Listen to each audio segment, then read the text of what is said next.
The centre of the universe tomorrow for a total solar eclipse. We take you inside the exclusive zone where eclipse hunters will get the best view on Earth. Plus how the skies above Perth will change as the moon partially obscures the sun.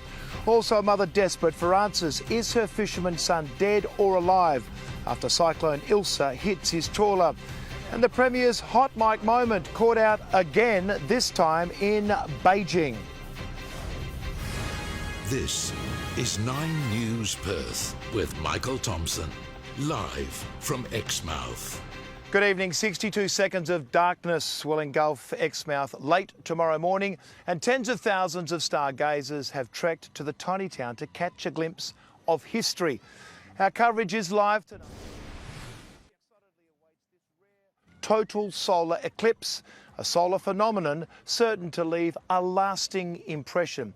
And there's one spot on Earth with the best view of the eclipse, a patch of red dirt. The state government spent part of $22 million turning into an exclusive viewing zone. Today, final preparations ahead of tomorrow's main event. WA has put on some big shows, but never with a stage as big as this one. It's this amazing, dare I say, universal thing.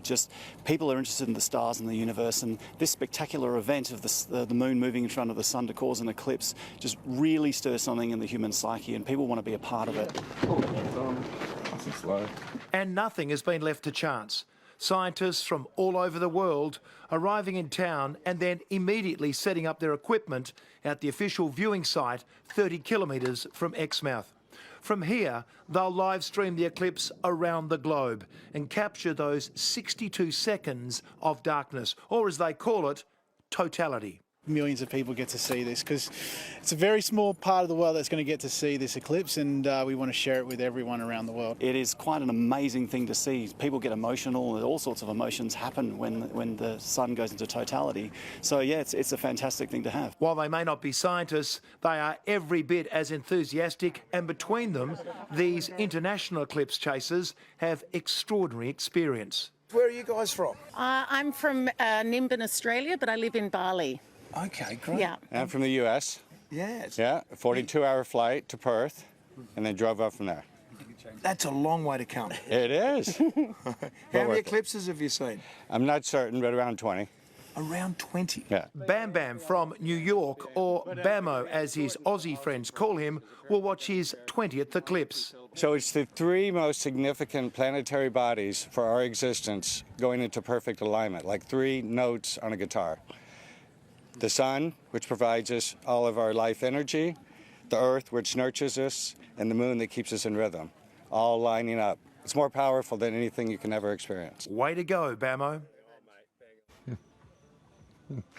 Like he said, well, eclipse energy, it is here and it's very big, spreading fast through Exmouth tonight. Tracy Vo, the Shire is keen to keep eclipse hunters moving, making transport smooth in and out of town.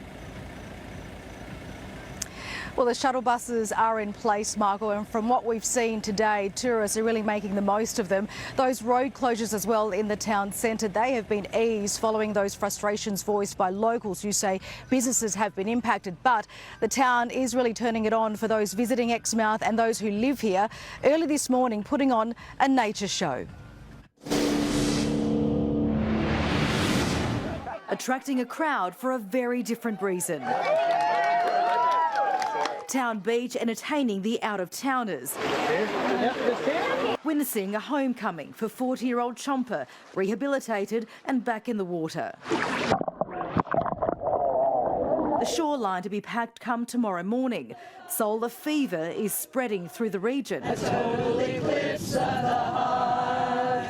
These chasers totally eclipsed by Exmouth. Usually to get a really rare, hard to get to eclipse, you're standing in the middle of the desert. Here you can get a coffee at the lovely little coffee shop and chat with people. Since Sunday, 2,463 cars have rolled into town. Checking in at the overflow camp today, 430 groups. Ensuring a smooth operation, Exmouth's Eclipse coordination unit. More than 100 extra personnel bolstering emergency crews. We can monitor the number of people coming into the town and moving around the town. In the town centre, restrictions have been eased, with road closures now on a smaller scale. Around Federation Park, there was a little bit of constraints around people accessing the shops through some of the car parks there. We've moved some of the traffic management facilities. Getting in and out made easier with these shuttle buses, tourists making the most of the free service. 4 in operation, they're on a constant loop, ferrying passengers of all kinds every 10 minutes. Basically, it's just one big loop, and it's great. You know, they're trying to encourage people to not drive around. They're trying to encourage people to get on these things and get off these things. Taking advantage, Sydney-siders Keith and Gail Seeley, who are staying at the Welch Street campground. Yeah, it's been organised very well. Like they're on bikes, showing people where to camp, and yeah, they've been cleaning the toilets regularly. You see, like, everything, all the amenities are fine. Yeah. Perth student Ben Young has his own set of wheels. His pushy getting him from Esperance to Exmouth, the Mammoth Journey, the first leg of his worldwide ride. So I've never seen a total eclipse before, so I'm pretty excited to see it, and as much as everyone else is up here. Getting here whichever way they can, with one more sleep to go. In Exmouth, Tracy Vo, 9 News. Well, sadly, amidst the excitement here in Exmouth, there has been a tragic death. A man in his 80s, a tourist, has drowned at the popular Turquoise Bay this morning. Police aren't releasing any more information tonight as they work to contact his family overseas. Well, we know Exmouth is the best spot in the world to see the moon completely obscure the sun, but Perth will also be impacted tomorrow morning.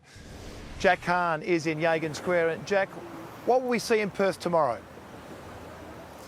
Well, there is still a solar show for us to look forward to tomorrow here in Perth, Michael, at roughly 11:20 tomorrow morning. That's 7 minutes earlier than Exmouth. We can expect 70% totality, making the sun look like it's crested. Now, it's very important not to look directly into the sky, but instead use special sunglasses. There's several viewing sites right around the city where first you can see the action in real life and then just moments later have everything live streamed directly from Exmouth. The biggest and the best screen in town will be here at Yagan Square, but there's also events at the museum in Northbridge, as well as the SciTech Discovery Centre and the observatory in the hills. Tomo. Jack, thank you. And tomorrow's forecast has been on everyone's mind for weeks now. It's Eclipse Eve, and Shirley Biggs, tell us the skies are clear above Exmouth tomorrow.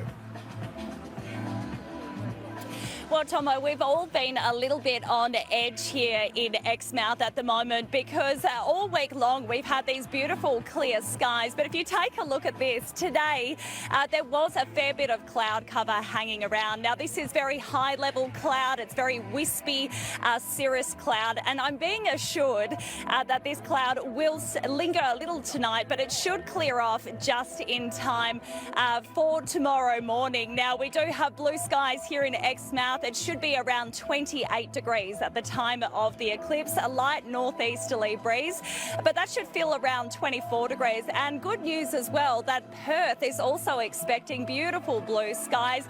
It should be around 24 degrees at the time of the eclipse, and a little bit cooler though. It will feel closer to 19 degrees, so you might need an extra layer or two. But we're here at the Seafood Barbecue, which is one of the foodie events as part of the Dark Sky Festival this evening here at Exmouth Yacht Club, and I'll be bringing you more weather details coming up live from Exmouth. Clear skies, I can uncross the fingers, Sherry, thank you. Mon, you can feel the excitement here in Exmouth tonight. There's a wonderful, it's a warm feeling of anticipation. We'll have complete coverage from 11 o'clock tomorrow morning. It is live, don't miss it. It's your chance to see this once in a lifetime event. And we'll also have all of the details, all of the highlights in our main bulletins at 5 and 6. But for now, Monica, from Exmouth, from me, it's back to you. Anticipation is rapidly building, Tomo, thank you. Friends of a Kewdale mother fatally stabbed say she was a quiet woman who seemed happy in her relationship.